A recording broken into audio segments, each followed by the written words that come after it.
ഇടുക്കിയിൽ 4 വയസ്സുകാരിക്ക് സ്കൂൾ കോമ്പൗണ്ടിൽ ബസ് കയറി ദാരുണാന്ത്യം.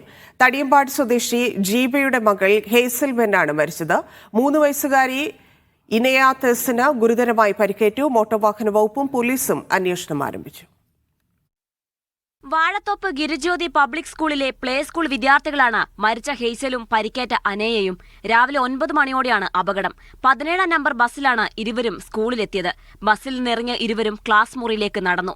ഇതിനിടെ കുട്ടികളെ ഇറക്കി മുൻപോട്ടെടുക്കുകയായിരുന്ന 19-ാം നമ്പർ ബസ് കുട്ടികളെ തട്ടിയിട്ടു. ഇരുവരുടെയും ദേഹത്തൂടെ ബസ് കയറിയിറങ്ങി. ഹെയ്സൽ തൽക്ഷണം മരിച്ചു. അപകടത്തിന്റെ ഉത്തരവാദിത്തം ഏറ്റെടുക്കുന്നുവെന്ന് സ്കൂൾ മാനേജ്മെന്റ്. വളരെ ദാരുണമായൊരു സംഭവമാണല്ലോ. തീർച്ചയായും ഇനി ഒരിക്കലും ഇതുവരെ സംഭവിച്ചിട്ടില്ലായിരുന്നു. പക്ഷേ ഇനി ഒരിക്കലും സംഭവിക്കാതിരിക്കാനുള്ള എല്ലാ തീരുമാനങ്ങളും പേരൻസുമായിട്ട് ആലോചിച്ചുകൊണ്ടെടുക്കും. പേരൻസിന് വളരെ ആശങ്കയുണ്ടെന്നറിയാം. സംഭവത്തിൽ പോലീസും മോട്ടോർ വാഹന വകുപ്പും അന്വേഷണം തുടങ്ങി. ഗുരുതരമായി പരിക്കേറ്റ അനയയെ അടിയന്തര ശസ്ത്രക്രിയക്ക് വിധേയയാക്കി.